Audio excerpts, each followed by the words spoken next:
সহকর্মীরা তারা কোথায় গেছে। আমরা যে লাইভের কাছে উপস্থাপন করব, অবশ্যই আপনারা প্রথম থেকে শেষ পর্যন্ত দেখবেন। আল্লাহ তাআলা যেন আমাদের প্রত্যেককে দেখার শোনার তৌফিক দান করেন, আমরা সেই প্রত্যাশা রাখছি। অনেক কষ্ট করে আমরা এসেছি, আমরা একটু দেখাও এদিকে। আমরা হাওরের ভিতরে, হাওরের পাড়, আমরা এদিকে আপনারা দেখেন নৌকা দিয়ে আমাদেরকে এখানে আসতে হয়েছে এবং নৌকা ঘুরে কিন্তু আমরা এদিকে এসেছি। এই যে আমার পিছনে ঠিক ঘর যেখানে দেখছেন, তাদের কিন্তু থাকার একটা ঘরও নেই। আমরা সরাসরি আপনাদেরকে তাদের ঘরের সামনে নিয়ে আসছি। এই ঘরটিতে তারা বসবাস করছেন সেটাও তাদের নেই। তাছাড়া তাদের এর আগে চারটি বাচ্চা আল্লাহ তাআলার ডাকে সাড়া দিয়ে বিভিন্ন দুর্ঘটনায় এই পৃথিবী থেকে চলে গেছে। তারপরও মা হয়ে, বাবা হয়ে তারা এখনো আল্লাহ তাআলা বাঁচিয়ে রেখেছেন। তবে তাদের বুকে অনেক যন্ত্রণা, মনে অনেক কষ্ট। সেই কষ্ট আসলে কার কাছে কি বলবেন, একমাত্র আল্লাহ ছাড়া তাদেরকে সান্ত্বনা দেওয়ার কেউ নেই। তাই আজকে যে লাইভটি আমরা আপনাদের কাছে উপস্থাপন করছি, আশা করছি আপনাদের সকলের সহযোগিতায় এই পরিবারটা কিছুটা হলেও ঘুরে দাঁড়াবে। যদিও আমাদের সকলের সহযোগিতায় এই পরিবারের হারানো সন্তানগুলোকে আমরা ফিরিয়ে দিতে পারবো না, কিন্তু আমরা বাই হয়ে পাশে থেকে অন্তপক্ষে তাদেরকে একটু সান্ত্বনা দিতে পারবো। আমরা এই সমাজের মানুষ হিসাবে তাদের পাশে থেকে তাদেরকে হয়তো বা কিছুটা হলেও মুখে হাসি ফোটাতে পারবো। সেই তৌফিক যেন আল্লাহ তাআলা আমাদেরকে দান করেন। আমরা এখন কথা বলবো তাদের সাথে। আমরা আবারও বলছি, সুনামগঞ্জের গোবিন্দপুর গ্রামে অবস্থান করছি। হাওরের পারে যাদের বাড়ি, তারা সব সময় ঝড় তুফানের মধ্যে থাকতে হয়। এই ঝড় তুফানের মধ্যে এই যে দেখেন ভাঙ্গা করে মানুষ থাকে, এটা অবিশ্বাস করা হলেও এটাই বাস্তব। এরকম মানুষ বসবাস করে এই পৃথিবীতে। আমরা যারা মানুষের কল্যাণে কাজ করি, আমরা যারা মানুষের কাছে যাই, আমরাই বুঝতে পারি যে মানুষ কত কষ্টে আছে। আমি একটু কথা বলবো যে মা আছেন ওনার সাথে। হ্যাঁ, তা আপনার কয়টি সন্তান মারা গেছে? 3টি সন্তান মারা গেছে পানিতে ডুবে। একটু জোরে বলবেন। 3টি সন্তান। জি। আচ্ছা, কতদিন হয়েছে? 1 মাস হয়েছে। 1 মাস হয়েছে। জি। কিভাবে মারা গেল বাচ্চাগুলো? বাচ্চাগুলো নৌকায় পারে উঠতে গেছিলাম, ডাক্তারও গেছিলাম, আইতে আনতে গেছিলাম 3টা বাচ্চা। মানে আপনাদের তো নৌকা চলাচল করতে হয়, জি। মানে নৌকা দিয়ে আপনারা ডাক্তারও গেছিলেন, আপনাদেরকে আনার জন্য তারা নৌকা নিয়ে যাচ্ছিল। জি। আপনার বড় মেয়ে বা এখানে বাচ্চা বড় কয়টা? বড় মেয়ের বয়স কত ছিল? 15 বছর। আর ছোট মেয়ের 7 বছর। আর ছোট ছেলের 5 বছর। 5 বছরের ছেলে, 15 বছরের মেয়ে এবং 7 বছরের মেয়ে, জি। এই 3টা একসাথে মারা গেছে। জি।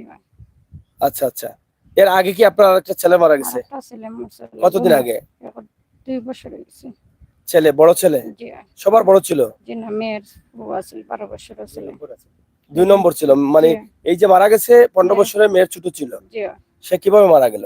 আখতা হঠাৎ মিছিল তেনে আইয়া ঘুমাইছে, ঘুম তুনে একটা বালা আখতা মারা গেছে হঠাৎ করে। জি।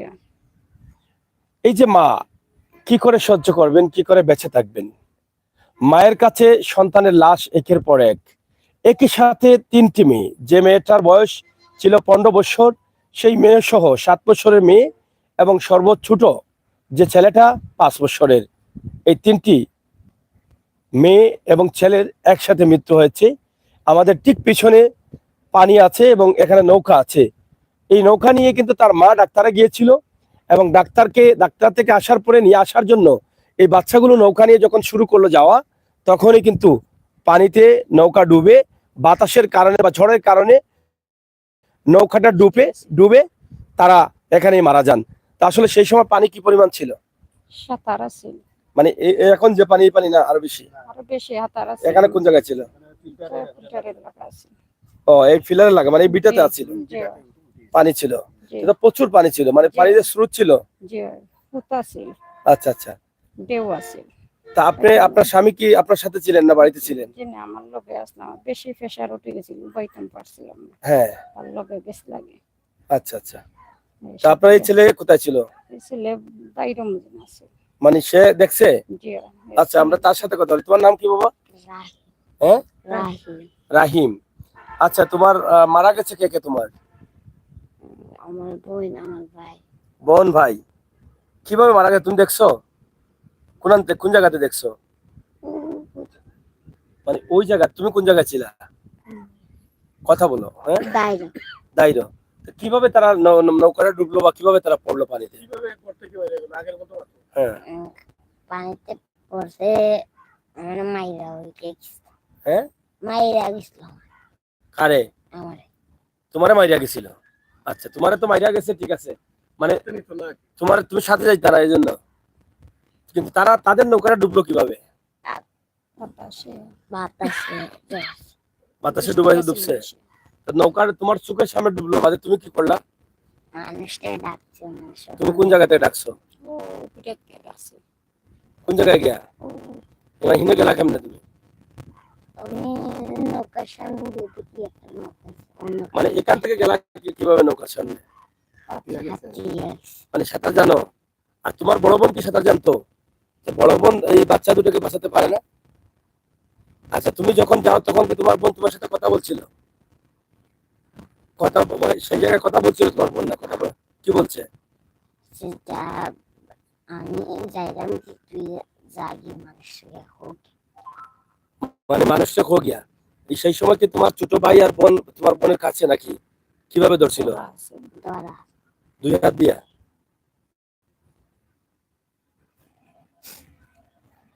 বড় মেয়েটার বয়স ছিল 15 আর ছোট বোনটার বয়স ছিল 7 বছর এবং ছেলেটার বয়স ছিল 5 বছর। মেয়েটা যখন তার মা এবং বাবাকে নিয়ে আসার জন্য যাবে রাস্তায়, নৌকাতে উঠলো, কিন্তু ঝড়ের কারণে নৌকাটি ডুবে যায়। আর ডুবে যাওয়ার সাথে সাথেই গেল। এই হচ্ছে ভাই বোনের বাঁধন। সে তো নিশ্চিত জানতো যে আমার ছোট ভাই এবং ছোট বোনটাকে যখন আমি, তখন তো আমার আর বাঁচার উপায় নেই। আমি যখন সাঁতরাতে পারবো না, হাত নাড়াতে, তখন কি আর আমি পারে যেতে পারবো বা শুকনো জায়গায় উঠতে পারবো? এই বিষয়টা তো জানতো। তারপরও সে মরতে বাধ্য, কিন্তু ভাই বোনদের ছাড়তে বাধ্য না। আপনারা দেখেন ভাই বোনের বাঁধনটা কত কঠিন। তবে সবের বেলা না। এই পৃথিবীতে কিছু কিছু ভাই বোন আছে যাদের মধ্যে অনেক হিংসা, হানাহানি, মারামারি থাকে, এগুলো আমরা দেখি। কিন্তু এই নিষ্পাপ বাচ্চাগুলো একে অন্যকে ছেড়ে যেতে পারেনি। একই সাথে 3টি প্রাণ চলে গেছে। কি করে সহ্য করবেন এই মা? কি করে সহ্য করবেন এই বাবা? তাদের আবার ঘরও নেই, নিজের জায়গাও নেই, ভিটেও নেই। কোনোভাবে খেয়ে না খেয়ে বেঁচেছিলেন। তাদের মূল সম্পদ, মূল পুঁজি ছিল এই সন্তানরা। এই পৃথিবীতে আপনারা অনেকেই জানেন, অনেকেই বলে থাকেন যে আমার পৃথিবীতে জায়গা নেই, জমি নেই, কিছুই নেই, কিছু দরকার নেই, কিন্তু আমার জন আছে, আমার সন্তানরা আছে। এই সন্তানরাই হচ্ছে আমার সম্পদ। আমরা একটু কথা বলি। এখানে এই বাচ্চাদের বাবা আছেন, আমরা ওনার সাথে। আপনার বাড়ি কোন জায়গায়? গোবিন্দপুর। গোবিন্দপুর কি এটা? আমরা কি গোবিন্দপুরে আছি? জি, এটাও গোবিন্দপুর? এটাও গোবিন্দপুর। আচ্ছা, তা আপনার এই বাড়িটা কি আপনার? জি না, আমার মামুর ঘরের ভাই। মামুরগড়ের ভাই? জি। এখানে আপনি থাকেন কেন? আমার এখানে তোমার জায়গা হয় না, এটা লাগে তোমার এখানে থাকি। কোন জায়গায় তাই জায়গা হয় না? তোমার পুরান বাড়িতে। পুরান বাড়িতে? হ্যাঁ, কার্য করতাম না করি তোমার আইলাম এখানে। কাজা কার সাথে করবেন? ভাইয়ানদের সাথে কার্য করতাম না করি আইছি, ঝগড়া করতাম না করে। কেন এখানে জায়গা কম? জায়গা কম। মানে জায়গা হয় না? জি না, তা আপনি অন্যের জায়গায় থাকেন কতদিন হয়েছে? 2 বছর হয়েছে। 2 বছর। তা আপনার সন্তান কয়জন? সন্তান আমার তোমার 5 জন আছে। 5 জন। এখন আছেন কয়জন? 1 জন আছে। আর 4 জন? 4 জন মারা খাইছে। কিভাবে মারা গেল? পানিতে ডুবিয়ে মারা খাইছে তোমার 3 জন।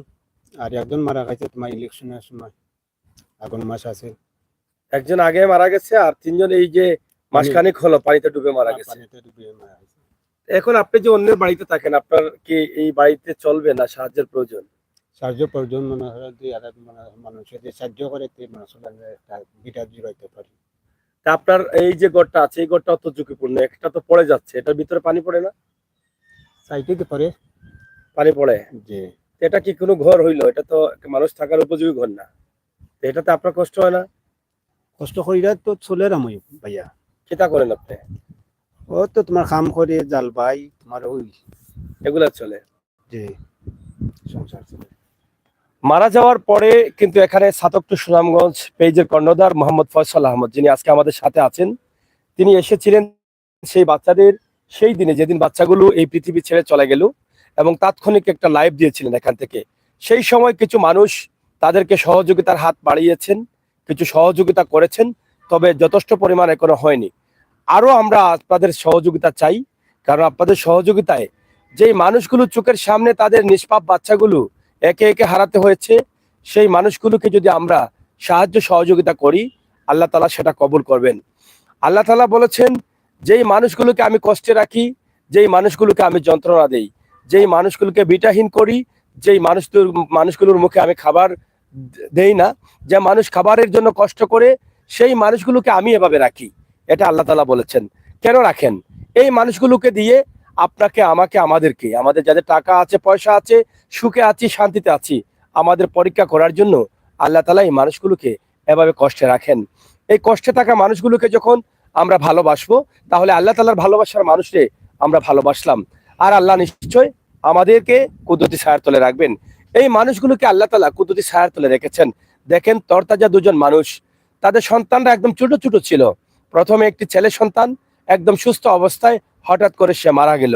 সেটা তারা সহ্য করলেন কষ্ট মষ্ট করে। আল্লাহ তাআলা হয়তো ধৈর্য ধরার তৌফিক দিয়েছেন, কারণ আল্লাহই জানেন যে সন্তান হারানোর বেদনা কত কষ্ট। এক মায়ের কাছে, এক বাবার কাছে সন্তান মারা যাওয়াটা পাহাড় সমান কষ্টের, এটা সহ্য করার মতো না। তারপর আল্লাহ তাদেরকে ধৈর্য শক্তি দান করেন, বাঁচিয়ে রাখেন। এই ঘটনার রেশ কাটতে না কাটতে সেই ছেলেটা যেতে না যেতে মাত্র 2 বছরের মাথায় একই সাথে, একই পরিবারের, একই মা বাবার 3টি সন্তান, যেখানে 15 বছরের একটা মেয়ে এবং 7 বছরের আরেকটি মেয়ে, সর্বছোট যেটা একটা ছেলে ছিল 5 বছরের, একই সাথে এই পানিতে ডুবে মারা গেলেন। পানিতে ডুবে মারা যাওয়ার কারণটা কি? এটা যদি আমরা বলি যে আল্লাহ তাদেরকে হাওরের পাড়ে দিয়েছেন, বাবার জায়গা না থাকার কারণে অন্যের জায়গায় আশ্রয় নিয়ে একটা কুঁড়ে ঘর, একটা কুঁড়ে ঘরে থাকছেন, ভাঙা ঘরে থাকছেন, ঝড় তুফানের মধ্যে থাকছেন, এই রিক্সের মধ্যে তারা থাকছেন। তারা কারো ক্ষতি করেন না, কারো সাথে রাগারাগি করেন না, কোনোভাবে এই হাওরের মাছ ধরেন, বিক্রি করেন, একবেলা খেয়ে আরেক বেলা না খেয়ে তাদের দিন চলছিল। কিন্তু সেই সুখের সংসারে বাবা নিয়ে গেছেন ওনাকে ডাক্তারের কাছে, আর সন্তানরা মা বাবাকে আনতে গিয়েছিল নৌকা নিয়ে। সেই সময় ঝড় তুফান, পানি ছিল বেশি। জানেন যে গত কয়েকদিন আগে কিন্তু প্রচুর পানি বাড়ছিল, কুরবানির ঈদের পরপরই। সেই সময় কিন্তু নৌকা নিয়ে যখন মা বাবাকে আনতে যাচ্ছে রুটে, তখনই কিন্তু নৌকা পড়ে গেছে তারা পানিতে, আর বাঁচতে পারেনি। আমরা চাই যেই মানুষগুলোকে এত কষ্টে রেখেছেন আল্লাহ তাআলা, নিঃসন্দেহে আল্লাহর হুকুম ছাড়া কিছু হয় না। আল্লাহ হুকুম করেছেন, তাদেরকে কষ্টে রেখেছেন। আমি বিশ্বাস করি যে আল্লাহ তাআলা তাদের সাথে আছেন, আল্লাহ তাআলা তাদেরকে কুদরতি ছায়ার তলে রেখেছেন। তাই আপনারা যদি কুদরতি ছায়ার তলে ঢুকতে চান, এই মানুষগুলোর পাশে এসে দাঁড়াতে হবে। আপনারা আগে যারা সাহায্য করেছেন, আপনাদের কাছে কৃতজ্ঞ। আপনারা নতুন করে যারা ভিডিও দেখছেন, আপনারা যা পারেন সাহায্য করেন। একটুকু জায়গা কিন্তু এখানে কিনতে পারবেন। ইতিমধ্যে তাদের কাছে 70-80 হাজার টাকার মতো তাদের কাছে অলরেডি ক্যাশ টাকা আছে, এবং এখানে কয়েকটি ছাগল আছে। কিন্তু এই টাকাটা যথেষ্ট পরিমাণ না। এখানে কিছু জায়গা কিনতে হলে 1 থেকে 1,20,000 টাকার প্রয়োজন। আমরা মনে করি এই সামান্য টাকার প্রয়োজন। আপনারা যদি 10,000, 5,000, 50,000 যে যেভাবে পারেন টাকাটা দেন, তাহলে তারা একটু জায়গা কিনবে। জায়গা কেনার পরে অনেক ভাই বন্ধুরা আছেন, অনেক সংস্থা আছে, আপনারা ঘর করে দিতে পারেন, কোনো অসুবিধা হবে না। এই পৃথিবীতে সবচেয়ে উত্তম কাজ হচ্ছে আল্লাহর ঘর মসজিদে সহযোগিতা করা, আল্লাহর ঘর মসজিদ নির্মাণ করা। তার চাইতে আরো উত্তম হচ্ছে যে মানুষগুলো থাকার ঘর নেই, যে মানুষগুলো নিরাপদে থাকতে পারছে না, যেই মানুষগুলো হাওর অঞ্চলে বসবাস করে খাবার পাচ্ছে না, সেই মানুষগুলোকে সহযোগিতা করা, সেই মানুষগুলোকে ঘর নির্মাণ করে দেয়া। তাই আল্লাহ তাআলা যেন আমাদের প্রত্যেককে তৌফিক দান করেন, অন্ততপক্ষে এই সরল সহজ মানুষগুলোকে, যেই মানুষগুলোকে আল্লাহ তাআলা পছন্দ করেন, আল্লাহর রাসূলও পছন্দ করেন, আমাদের নবী পছন্দ করেন। আমরা সেই নবীর উম্মত হিসাবে আমাদের যে দায়িত্ব রয়েছে, সেই দায়িত্বটা আমরা পালন করতে হবে। তাই আমাদের আজকের যে লাইভটি চলছে, সিলেট নিউজ ডে এবং 7 অক্টোবর সুনামগঞ্জ সিলেটের ম্যাগাজিন ফেসবুক পেজ এবং ইউটিউব চ্যানেল, অবশ্যই অনেক দর্শকরা আছেন যারা আমাদের ডাকে আপনারা এভাবে সাহায্যের হাত বাড়িয়ে দেন। তাই আজকে কষ্ট করে আমরা সুনামগঞ্জে এসেছি হাওরের পারে আমার এই বাবা এবং মাকে দেখার জন্য। ছোট্ট তাদের একটি বাচ্চা রয়েছে, এই বাচ্চাটাকে যেন আল্লাহ তাআলা নেক হায়াত দান করেন, তার যেন জীবনে যত ঝুঁকি আছে আল্লাহ তাআলা তাকে সেই ঝুঁকি থেকে মুক্ত রাখেন, এবং সে যেন তার মা বাবার পাশে থেকে তাদের শেষ নিঃশ্বাস পর্যন্ত সে সেবা করে যেতে পারে। আর সেই সেবা করতে হলে আপনার, আমাদের সকলের সহযোগিতা খুবই প্রয়োজন। আপনারা যখন সাহায্য করবেন, টাকা দিবেন, তারা হয়তো একটা নিরাপদের ঘর তৈরি করবেন, এবং হয়তো কোনো রাস্তার পাশে ঘর তৈরি করবেন, যাতে যাওয়া লাগবে না আর নৌকাতে, হয়তো বা এই রিস্কটা থেকে তারা বেঁচে যাবেন। আর হয়তো মরার পরে বা পৃথিবীতে থাকা অবস্থায় এই বাচ্চাটিকে তারা হয়তো একটি ভালো জায়গায় রেখে যেতে পারবেন এই পৃথিবী ছেড়ে। তাই আপনাদের সকলের কাছে আমরা আল্লাহর ওয়াস্তে চাইবো, অন্ততপক্ষে আমার এই ছোট্ট বাচ্চাটির জন্য, যে বাচ্চাটি আজ তার চারটা ভাই বোন হারিয়েছে, সে তো দেখেছে। তার বয়সটা এখন কত চলতেছে? তার বয়সটা 10 বছর হয়েছে। তার চোখের সামনে দেখেন, সে এখানে দাঁড়িয়ে দাঁড়িয়ে দেখলো তার বোন নৌকা নিয়ে যাচ্ছে, সে যেতে চাচ্ছিল, তাকে বলছে তুমি ঘরে থাকো, কারণ ঘরটা তো একা রেখে যেতে পারবো না। বড় বোন দায়িত্ব পালন করছিল যে তুমি যাও। সে মনে করছে হয়তো ছোট ভাই তাকে যদি একা দেয় তাহলে ক্ষতি হবে, আমি যতটুকু ধারণা করছি। সে হয়তো একা পারবে কিনা, সে বড় হয়ে গিয়ে তো পারে নাই, সে বড় হয়ে গিয়েও পারে নাই, নৌকাটা ডুবে গেছে। হয়তো বা এই ভাইকে এখানে নিরাপদে রেখে গেছে যে তুমি যাওয়ার দরকার নেই, কিন্তু সে তার ছোট দুটা ভাই বোন নিয়ে গেছে এবং ঝড় বৃষ্টির কারণে নৌকাটা ডুবে গেল এবং সেখানেই তারা তিনজনের প্রাণ চলে গেল। সে এখান থেকে এই বাচ্চাটি সে চেয়ে চেয়ে দেখলো তার চোখের সামনে এই যে ছোট্ট বাচ্চাটার কষ্ট, সে যতদিন বেঁচে থাকবে এই দৃশ্যটা তার চোখের সামনে বেঁচে থাকবে, যে আমার বোন আমার চোখের সামনে, আমার ভাই বোন চটপট করে পানিতে ডুবে মরে গেল। সে দেখেন, সে তার বোনকে বাঁচানোর জন্য, তার ভাইকে বাঁচানোর জন্য, এই বাচ্চাটাও কিন্তু এখানে পানি ছিল, আমরা যেখানে দাঁড়িয়েছিল এই পরিমাণ পানি ছিল, সেই স্রোতের মধ্যে সে তার বোন ভাইকে বাঁচানোর জন্য সেও পাগলের মতো সাঁতার কেটে সে তাদের কাছে গেছে। কিন্তু বোনটা চালাক ছিল, বোনটা বলছে যে সে সাঁতার জানে বিদায়, তার বোন বলছে তাকে তুই সরে যা এবং তাদেরকে বল আমাকে বাঁচানোর জন্য। যদি বোন বলতো না তাকে আর তাদেরকে ধরতে যাইতো সে, হয়তো টানাটানির মধ্যে সেও মারা যেত। তো আমি মনে করি যে তার বোনটা হয়তো তাকে বাঁচানোর জন্য বলেছে তুই যা তাড়াতাড়ি অন্য কাউকে বল গিয়ে, নয়তো বা বোন বলতো, যদি অন্য কেউ হতো বা ওইরকম হতো বলতে পারতো যে তুই আয় আমার এই বাচ্চা এটা ধর। যদি একটা বাচ্চা তার কাছে দিত তাহলে হয়তো বোন এক হাত দিয়ে একে নিয়ে বাঁচাতে পারতো, কিন্তু বোন হয়তো ভাবছে যে সেও ছোট মানুষ, একটা বাচ্চা যদি তার কাছে দেই তাহলে তো সেও হয়তো মারা যেতে পারে। তো কতটুকু চিন্তা করছে মৃত্যুর আগে সেই বোনটি। আল্লাহ তাআলা অবশ্যই তাকে জান্নাত নসিব করবেন, আমরা দোয়া করি। সেই বাচ্চাগুলোর দিকে তাকিয়ে হলেও আপনারা এই পরিবারকে সাহায্য করুন। আমরা এই কথাটাই বলবো। পবিত্র আসরের আজান পড়ছে, আমরা মরার পরে কিন্তু যখন আমরা জীবিত হব তখনই কিন্তু এই আসরের আজান হবে। যারা আমলদার হবেন তারা বলবেন যে সূর্যটা ডুবে যাচ্ছে, আসরের নামাজ পড়বো, আমাকে অজুর পানি দাও।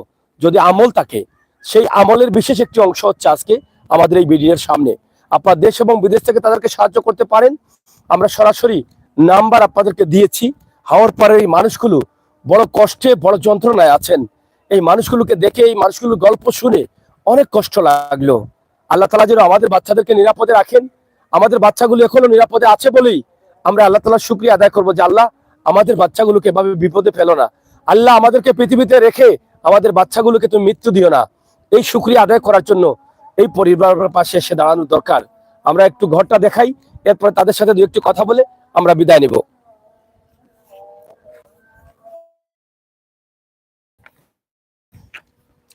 এই যে তাদের ঘরের অবস্থাটা আপনারা দেখেন, আমরা সেটি আপনাদেরকে দেখানোর চেষ্টা করছি। আমাদের হ্যাঁ, ভিতরে নেট পাওয়া যাবে না।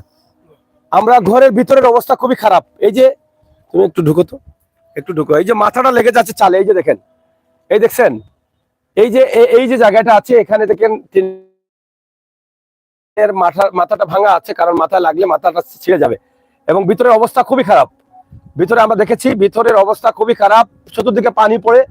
এবং এটা হচ্ছে ঘর, এই ঘরেই থাকতেন তারা কিন্তু 7-8 জন মানুষ, কিন্তু কমতে কমতে এখন মাত্র 3 জন আছেন। তারা 4টি সন্তানিতে কিন্তু চলে গেছে না ফেরার দেশে।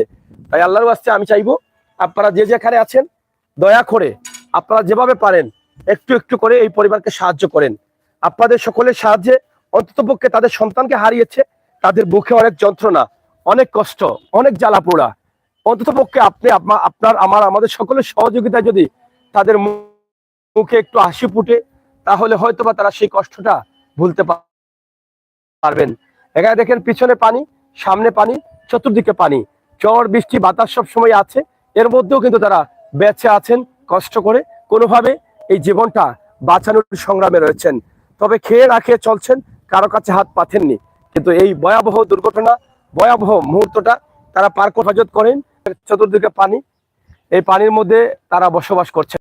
এই হাওরের পরিবেশটা চমৎকার সুন্দর পরিবেশ থাকলেও মানুষ হাওরে বসবাস করে, সেটা তাদের অনেক কষ্টের ঝুঁকির, যার ঝুঁকির কারণে তাদের তিনটা কলিজার টুকরা তারা হারিয়েছেন। আমরা আজকে শেষ করে নিতে চাই। আশা করব আপনাদের সকলের সহযোগিতা থাকবে ইনশাআল্লাহ। আসলে আপনাদের তো এখন ঘর বিটা নেই কিছু না, জি না। একটু বলেন যারা আছেন, আপনাদের তো ঘরের প্রয়োজন আছে না, আপনাদের তো একটা ছেলে আছে, জি আপনাদের তো চারটা সন্তান হারিয়ে ফেলেছেন। জি আপনার তো 2 ছেলে 2 মেয়ে ছিল, জি 2 মেয়ে গেল, 1 ছেলে গেল, জি। 3 ছেলে ছিল বোধহয়, 3 ছেলে আছে। আর 2 মেয়ে, জি এখন 1 ছেলে আছে। জি এই ছেলের জন্য তো একটা বিটার প্রয়োজন। জি। তো বলেন যারা দেখছেন আপনাদেরকে দেশে বিদেশে, বলেন সবে সহযোগিতা করবা, দেশ বারবার ভাই বান্ধব। যাই হোক, তারা এখন জিন্দা লাশ হয়ে বেঁচে আছেন, কিছু বলার নেই, তাদের মুখ থেকে কথাও আসতেছে না। মাত্র 1 মাস এখনো পুরোপুরি হয় নাই, তাদের সন্তানগুলোকে হারিয়েছেন, তারা কি কথা বলবেন? এখনো যে তারা সুস্থ আছেন, আল্লাহ সুস্থ রেখেছেন, এটা আল্লাহ তাআলার নিয়ামত। আর না এরকম একটি সন্তান হারিয়েও মা বাবারা সুস্থ থাকে না, পাগল হয়ে যায়। কিন্তু তাদের কলিজায় আগুন জ্বলছে, তারা কথা বলাও হারিয়ে ফেলেছে। কিন্তু আরো একটি বাচ্চা আছে বলে এখনো তারা বেঁচে আছেন। এই বাচ্চাটার দিকে তাকিয়ে আমি অনুরোধ করব, দেশ এবং বিদেশে যারা আছেন, অন্ততপক্ষে এই বাচ্চাটার জীবন সুন্দর করার লক্ষ্যে একটুকু জায়গা, একটা ঘরের প্রয়োজন, কিছু টাকা আছে, আরো কিছু সাহায্য আপনারা করুন। ইনশাআল্লাহ আপনাদের সকলের জন্য রইল শুভকামনা। আপনারা সবাই আল্লাহ তাআলার শুকরিয়া আদায় করবেন। যে যেভাবে পারেন সরাসরি তাদের বিকাশ নাম্বার ক্যাপশনে দেওয়া আছে, সেই ক্যাপশন থেকে তাদের কাছে আপনারা সাহায্যটা পাঠাবেন। এখান থেকে চলে যাওয়ার পর কেউ আপনারা আমাদের মাধ্যমে তাদেরকে সাহায্য দেওয়ার চেষ্টা করবেন না, এবং প্রতারক যারা আছেন তারাও এদের কাছ থেকে দূরে থাকবেন, বিরত থাকবেন। প্রিয় দর্শক, আমরা শেষ করে নিচ্ছি। আজকে কথা বলছিলাম আমি আবরিশ সাগর, সাথে রয়েছেন সহকর্মী ফয়সাল আহমদ এবং ইউসুফ রয়েছেন। এই ছিল আমাদের আজকের ভিডিও সুনামগঞ্জের গোবিন্দপুর গ্রাম থেকে। আল্লাহ হাফেজ।